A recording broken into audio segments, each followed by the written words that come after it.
Okay, so the first thing in Classroom is finding examples of the rayograph and answering these questions. Who invented rayographs?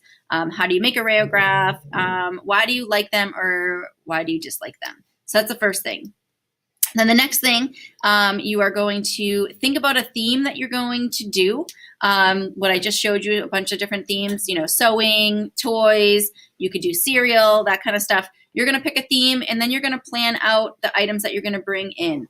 Okay, so there's a list of 20 things. Find 20 things that you could bring in because you're going to make a rayograph and we want it to you want you to have options. You will use yours, but you can also use the ones that I showed you in class.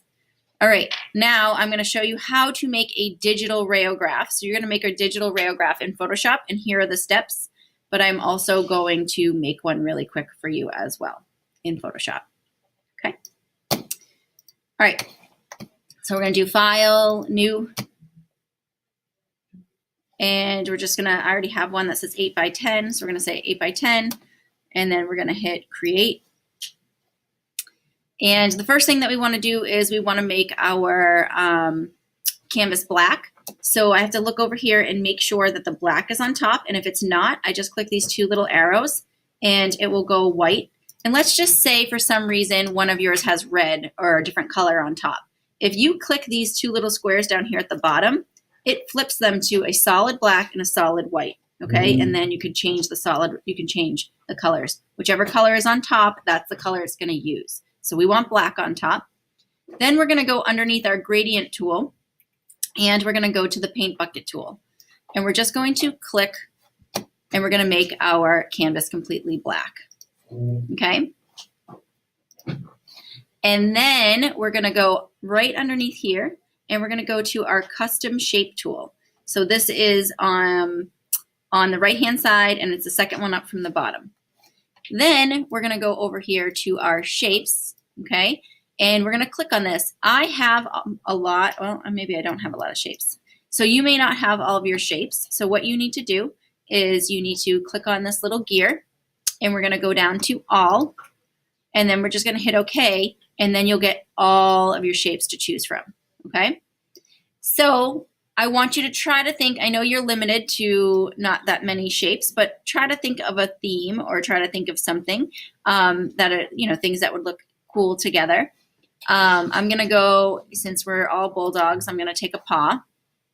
And I also want right up here, okay, it's showing that it's going to paint in black. I don't want to paint in black. So rayographs are usually the photo paper is black with white objects on top of it. So I'm going to create white here. So I just clicked on the color and then click on the white. And then if I click over here and I drag, it will make it white. And what it's also doing, every time you make a shape, it creates a new layer. So if I go like this, now I could make it skinny or like a skinny one. If I want to keep it proportioned, I can hold down my shift and drag out and it keeps it proportioned like that. You can do that as well. So I'm just going to take these guys. I'm going to hide those for right now. And I'm just going to take one big one. And then I'm going to go Command T. And Command T, you can make it bigger or smaller by holding the shift if you want to do that. You can also hit Control, and you see how there's like a little, it looks like a little piece of paper. You right click, and then you have these different options that pop up. So the one that we're doing is the free transform. We're in free transform, and the one that we're doing, I'm sorry, is scale. But then you could do rotate. You could try perspective. You're going to try all of these. Let's try wrap. Wrap's one of my favorites. So let's say you want to make something like, let's think about a photograph. If you want to, let's say, put a patch on somebody's sleeve, your arm is round, right? So the patch should be round. So you could take this and you could start to like manipulate it so it actually looks like it wasn't pasted on. If you were adding something into your photo, you could start to wrap it around.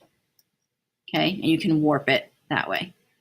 Okay, and it starts to, maybe if we go in a little bit. So, and then you hit return.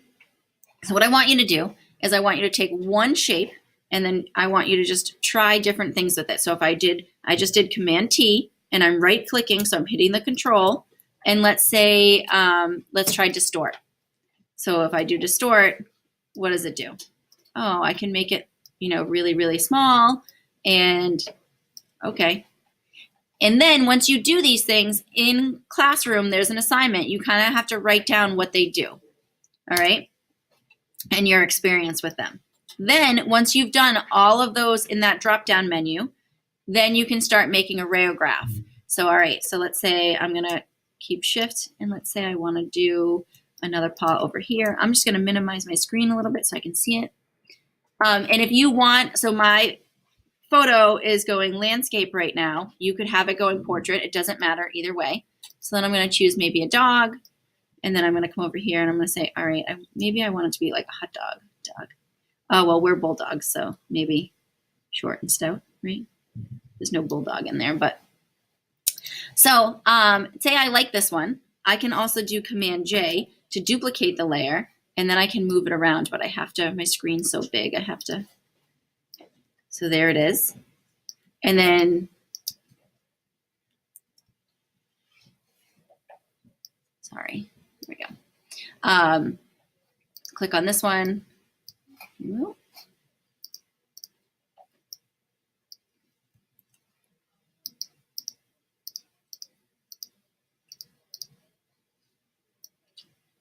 So I say I want to move that one around right here, and I'm going to turn this one back on, and I'm going to maybe put like this one right here, and then say I want another one. I'm going to do Command J, and then I'm going to move it around, and it can go off your page. And then I'm going to maybe do just a paw print. There's my 2 paw prints. They're on one. I'm going to do another one because I don't like that. I'm going to go back up here. I'm going to choose this paw print, and I'm going to put a paw print here, and then maybe one here. I want you to put a little bit more effort into it than I am right now. I just want you to see so you guys can start. So here is my final. So then I would go File, Save As, and remember we're always saving it as JPEGs, okay?